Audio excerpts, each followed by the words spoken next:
Maravilha, Nayara, estou aqui aguardando. Tá bom. Enquanto isso, eu queria agradecer, em nome da organização do 5º CDNB, a sua participação e a sua disponibilidade para estar aqui hoje de manhã com a gente, interagindo um pouquinho com os nossos participantes. Esse mini curso da Tropas Lab está sendo um sucesso. Os participantes estão bastante satisfeitos, enviaram diversas perguntas e a gente agradece muito a sua disponibilidade e a Tropas Lab por ter aceitado o nosso convite. Ai, que bom, Nayara. Espero que agregue muito para todo mundo que está participando e a gente que agradece a parceria, o carinho, e, enfim, obrigada demais. Eu acho que a gente pode começar devagarzinho, então, respondendo as primeiras perguntas, né? Já que são várias perguntas e a gente quer aproveitar ao máximo o seu tempo aqui com a gente, Vitória. Então, para a gente começar, né, como é que as empresas podem quantificar e qualificar de forma eficaz o impacto das suas ações no pilar social do capitalismo dos stakeholders, considerando as necessidades em constante mudança dos clientes, funcionários e das comunidades envolvidas? Bom, acho que o primeiro passo, quando a gente fala de impacto, é a gente entender sobre geração de valor, né? Então, acho que começa desde o momento A, onde a gente está mapeando os possíveis indicadores, quais são as ações, de a gente poder escutar as pessoas, o que elas realmente precisam e o que faz sentido para o nosso negócio, para a gente poder conseguir casar isso, né? O que faz sentido para as pessoas, o que as pessoas estão buscando dessa relação e o nosso negócio enquanto propósito e missão. E a partir daí a gente vai precisar pensar em números diferentes para cada um das partes, né? Assim, então, quando a gente vai pensar no planeta enquanto stakeholder, a gente vai precisar pensar num número que atenda a essa relação. Quando a gente vai pensar nos nossos colaboradores internos, a gente precisa pensar em outro número que atenda. Por vezes a gente tende a pensar em um indicador que seja geral, né? Então, vou passar NPS para todo mundo. A gente precisa entender e fazer esse exercício de refletir, de escutar, de pesquisar os nossos públicos para entender se realmente aquilo ali vai dar insumos para que a gente continue trabalhando, né? Acho que o principal insight de quando a gente olha para essas análises quantitativas e qualitativas qual é o impacto, geração de valor e quais são os números que vão responder a essas demandas.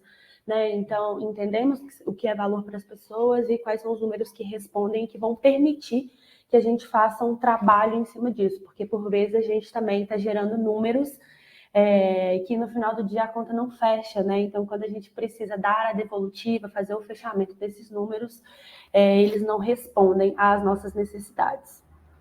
Então, é isso. Muito bem. E falando em números, Vitória, a outra pergunta que a gente recebeu, qual é o custo da implementação desses planos que abarcam pessoas e qual que é a porcentagem do capital que deve ser investido para garantir que ações sejam tomadas, mantendo esse equilíbrio financeiro? Agora a gente começou a dar uma apertada. Sobre a relação de custo, isso vai depender muito, né? Assim, acho que a gente está num momento, quando a gente olha ainda para impacto social, ainda muito embrionário, né? Então, quando a gente olha para governança e meio ambiente, a gente já tem muitas ações, muitas ferramentas, a gente tem isso um pouco mais delimitado. Agora, quando a gente vai olhar para o aspecto social dentro de ESG, a gente tem muito o que caminhar, né? E eu costumo falar que ESG é mais ou menos trocar a roda com o carro andando, né? Então a gente precisa construir à medida que ele vai acontecendo, porque é uma necessidade emergente, mas a gente ainda não tem muitas informações. E eu gosto de dar algumas respostas evasivas nesse sentido, porque eu acho que também vai depender do tamanho de cada negócio, né? Então, quando a gente olha, por exemplo, para um negócio pequeno, a gente vai precisar começar a olhar para essas ações sociais, primeiro pensando num custo zero, olhando para o que a gente tem dentro de casa, revisitando ritos, revisitando as atividades, olhando para os valores e cultura da organização, né, que a gente vai ter aí um custo intelectual das pessoas que trabalham dentro do nosso time, e aí, à medida que as coisas vão evoluindo e o negócio vai crescendo, a gente vai expandindo isso. Bem como os negócios em crescimento e grandes negócios, a gente vai ter números diferentes, né? Então, a gente vai precisar entender cada negócio, o que o Pilar S tem de valor, né? Então, de novo, quando a gente olha para impacto, a gente primeiro começa medindo o impacto e o quanto a gente precisa se dedicar a esse Pilar S, o quanto a gente vai caminhar, né? A gente está começando do zero, a gente está começando do nível 10, a gente está começando do nível 20, para que a gente possa entender uma demanda de custo que seja sustentável para dentro da nossa organização, mas que a gente consiga caminhar. Né? Então, é muito difícil a gente cravar um número nesse sentido de a gente precisa de 30% de investimento da empresa. Porque vai depender muito da necessidade de cada empresa. Por vezes a empresa ela tem um gargalo muito grande dentro da produção e aí no primeiro momento ela vai precisar se dedicar muito mais à parte de meio ambiente. Por vezes a empresa tem um gargalo dentro de governança e naquele momento ela vai precisar dedicar em termos emergentes, né, em termos de urgência para o pilar de governança. Então, isso vai depender muito do tamanho do negócio, do tempo do negócio, mas o que precisa começar a ser feito é um retrato de ESG, né, para a gente entender por onde a gente começa e a partir daí a gente delimitar custos, porcentagem, entender sobre investimento, cada negócio dentro da sua própria casa. E não é um processo fácil, né, Vitória, como você falou. Você pode falar um pouquinho mais para a gente sobre os desafios, até de mensurar, né, de medir esses fatores sociais no Pilar ESG e como que as empresas podem fazer para superar esses desafios? Ai, Nayara, pois então, realmente não é fácil. E quando a gente fala desse pilar social, por vezes parece que ele escapa um pouco, né? Assim, então, sempre que eu vou falar disso, as pessoas falam, Vitória, tá bom, mas é isso, como é que eu meço o impacto para as pessoas? Como que. E bem como eu trouxe, né, assim, no curso, o primeiro passo é a gente começar por um retrato que seja fidedigno da nossa realidade. Né? Por muitas vezes a gente vai para dentro de alguns negócios fazer mentorias e eu vejo muitos líderes de negócios escapando um pouco desse primeiro processo, né? Que é da gente olhar realmente para as nossas condições, olhar para o nosso dia a dia, para a gente poder mensurar e entender onde a gente está. Então, a primeira coisa é a gente fazer um retrato do nosso cenário. E aí, quando a gente fala desses stakeholders e do pilar social, é a gente ir fazer uma pesquisa com o nosso cliente para entender como está a nossa relação, como tem sido essa geração de valor, é a gente olhar para a nossa felicidade interna, e quando eu falo felicidade aqui, eu não estou usando aquele termo que a gente que é muito popular.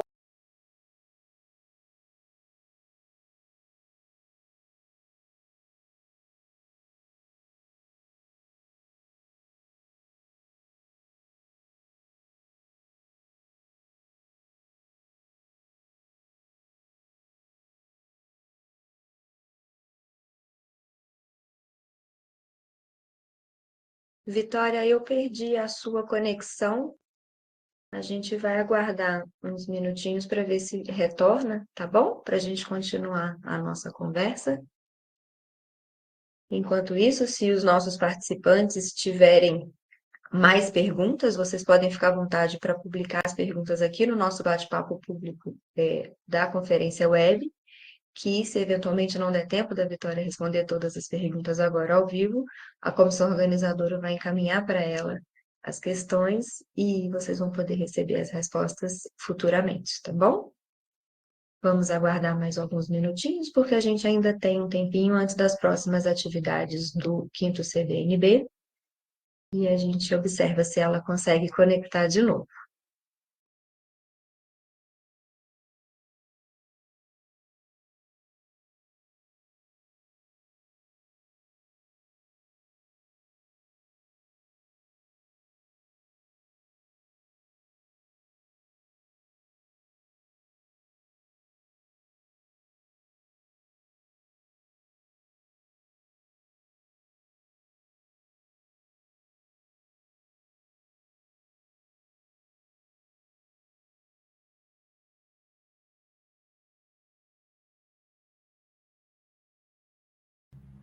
Oi, voltei. Voltou, Vitória. Que bom ver você aqui de novo. Opa, deu um erro aqui e não foi internet. Acabei de pedir o João para avisar vocês. Estava dando.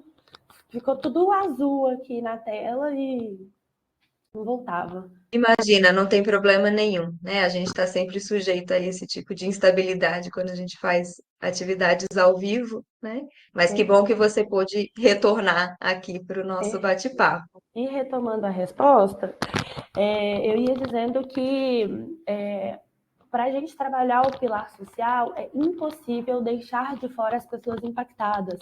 Né? Então, para a gente começar a mensurar isso, entender o que é importante, olhar para o nosso negócio, a gente precisa trazer essas pessoas enquanto aliadas e como pessoas que vão nos dar os direcionamentos do caminho, né? Então, como eu escuto o meu cliente, como eu escuto a comunidade, como eu escuto as pessoas dentro da minha empresa e mensuro como está essa relação. A dificuldade, muitas vezes, é a gente entender o que a gente quer mensurar, né? Então, a gente olha para colaboradores internos, às vezes, e a gente fala, tá, eu quero mensurar o quê? Eu quero mensurar que essas pessoas têm ferramentas, eu quero mensurar... Então, eu preciso escutar eu preciso escutar dessas pessoas o que para ela é muito importante, o que para elas são muito importantes, né? Fatores que são importantes. A partir daí, eu faço um cruzamento com a minha cultura. Né? Então, eu vou olhar para as coisas que essas pessoas trazem como pontos importantes. Então, por exemplo, elas precisam de uma remuneração, elas precisam de um ambiente que tenha segurança psicológica, então elas vão trazer várias coisas. Eu vou fazer um cruzamento dessas necessidades das pessoas com a minha cultura, para que a partir daí eu comece a entender o que eu preciso quantificar, qualificar. Né? Então, quando a gente fala de ESG, o ESG ele precisa estar na entranha da cultura, né? Nas entranhas da cultura. Então, eu escuto a necessidade da minha comunidade e faço um cruzamento com a minha cultura, né? Assim, o que a minha comunidade traz que tem relação com a minha cultura e como que a gente vai fazer o cruzamento e gerar esses números para que faça sentido para a comunidade, mas faça sentido para o meu negócio também. Muito bem, e pensando aí nessa questão dos funcionários, né, das empresas, quais que são os principais desafios enfrentados pela empresa para implementar políticas e práticas que promovem o engajamento e o bem-estar dos funcionários, como parte desse pilar social? Perfeito. Bom, uma dificuldade muito comum é investimento, né? Se vou começar por essa, porque a gente faz muita coisa sem investimento. Às vezes a gente faz coisa até que a gente mesmo duvida. Mas investimento é um pilar muito importante quando a gente fala de pessoas, quando a gente está olhando para o cenário que a gente enfrenta agora dentro do mercado, onde a gente está trabalhando com muitas IAs, onde a gente precisa olhar para condições melhores, onde a gente tem uma oferta muito grande no mercado, né? Então, investimento é um ponto importante para que a gente trabalhe fatores de engajamento, benefícios, que a gente tenha realmente um pacote que seja atrativo e que as pessoas trabalhem num lugar onde elas se sintam de fato recompensadas, né? Que elas sintam que o trabalho delas são notados, são vistos, são reconhecidos. Um outro ponto muitíssimo importante é a transparência, né? Assim, esse ponto eu acho que é um ponto sensível dentro das organizações também. Então, por vezes, e eu falo isso por experiência muito própria, né? Assim, às vezes a gente vai olhar para a área de pessoas e a gente fala, a gente quer fazer aquilo, e a gente quer fazer X, Y, Z, e quando a gente olha para a nossa realidade, a realidade não comporta todos os nossos planos, que as pessoas têm expectativas e a gente também enquanto negócio. Mas uma coisa muito importante é que a gente precisa comunicar isso às pessoas que trabalham com a gente, né? Então, aqui dentro da Tropos eu sempre falo isso, eu falo, gente, claro que enquanto negócio a gente vai fazer o que está dentro das nossas condições sustentáveis e nem sempre isso vai fazer todo mundo feliz, vai satisfazer todo mundo. Mas a gente precisa deixar muito claro para as pessoas o que a gente realmente tem condições de fazer, para que as pessoas também possam fazer as escolhas delas, né? Então, a comunicação interna é um pilar muito importante quando a gente olha para engajamento, para desenvolvimento de ESG. O ESG, ele não é sobre um cenário perfeito das empresas, muito pelo contrário, né? Assim, O ESG, ele traz um despertar de que a gente vive num mundo com muitas falhas, né? Mas o ponto do ESG é como que a gente vai olhar para as nossas falhas e trabalhar com elas, né? Assim, como que a gente vai fazer para gerar impacto positivo? Como que a gente vai pegar as coisas que a gente erra e vai conseguir transmutar ao longo do tempo?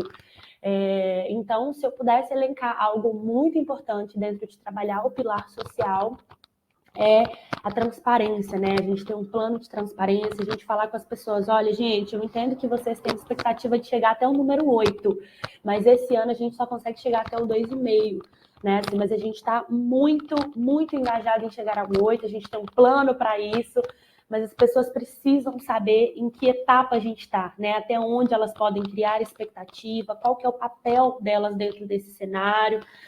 Então, eu podia aqui ficar falando um tanto de coisa que melhora o engajamento, né? Benefício, plano. Podia ficar falando aqui 4 dias por sprint de 4 dias, carga horária reduzida, eu podia ficar falando tanta coisa aqui. Mas dentro de todas essas coisas, o que a gente mais nota impacto é na comunicação interna, né? Das pessoas se sentirem parte do negócio de fato, tomadores de decisões. Então, é quando você senta todo mundo à mesa e deixa todo mundo na mesma página, né? E fala, gente, é nesse lugar que a gente está, é desse lugar que a gente vai partir, de X formas que vocês podem apoiar o negócio, e a partir daí a gente caminha de acordo com o tamanho dos nossos passos, né? Assim, com o tamanho do nosso chão. Então, isso é muito importante, a gente caminhar à medida que a gente dá conta, né? Assim, equalizar as Isso mesmo. expectativas. E que pena, né, Vitória, que a gente não tem aí mais tempo para continuar a nossa conversa, que está tão agradável. O nosso tempo para a sessão de perguntas já finalizou. Eu queria só transmitir para você um comentário que a gente recebeu aqui no bate-papo e vários outros, né, elogiando o minicurso, pessoas, né, que estão bastante felizes com o andamento do curso, parabenizando você e a equipe da Troposlab. E para a gente encerrar, né, só queria saber de você, né, com base no comentário que a gente recebeu aqui da nossa participante, né, espelhar nos exemplos de sucesso em outros países se traduz bem na implementação do ESG também no Brasil?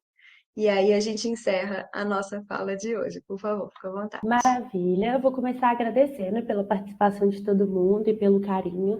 Se tiverem mais perguntas depois aqui e vocês quiserem mandar para a gente, pode mandar, que depois eu mando um videozinho, eu faço um material escrito respondendo tudo, porque às vezes a gente sai cheio de dúvida na cabeça, então se tiver algum caso assim, fiquem à vontade. E respondendo a pergunta, como a gente está nesse processo de construir e testar, né? Assim, a gente está caminhando, a gente precisa caminhar a duras penas nesse sentido, porque já não tem algo pronto, a gente está construindo. Eu acho que buscar referência do que já está dando certo é muito bom, né? Então, olhar para fora, entender quais são as práticas, mas sempre com um olhar adaptativo, né? Assim, o Brasil, ele é um país muito peculiar, né? Assim, em N questões, quando a gente olha para vários fatores. Então, é muito importante, sim, a gente buscar referência para a gente entender mais ou menos para onde todo mundo está caminhando, até porque o mercado vai numa direção, né? Então, a gente precisa olhar para essa direção, entender a linguagem do mercado. Às vezes a gente vai ter alguma interlocução com fora do Brasil também, é importante que a gente consiga fazer essa conversa, mas sempre adaptando à nossa realidade, né? Porque senão a gente começa a gerar várias práticas que não agregam, que não fazem sentido para as pessoas que estão conectadas ao nosso negócio e ao nosso produto.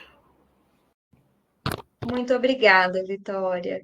Obrigada a você e obrigada a Tropas Lab pela participação. Eu queria lembrar aos nossos participantes que amanhã tem o terceiro dia do nosso mini curso, né? Então fiquem ligados, participem amanhã também. Obrigada pelas perguntas, né? As que não foram respondidas vão ser encaminhadas para a Vitória, porque infelizmente a gente tem essa limitação de tempo.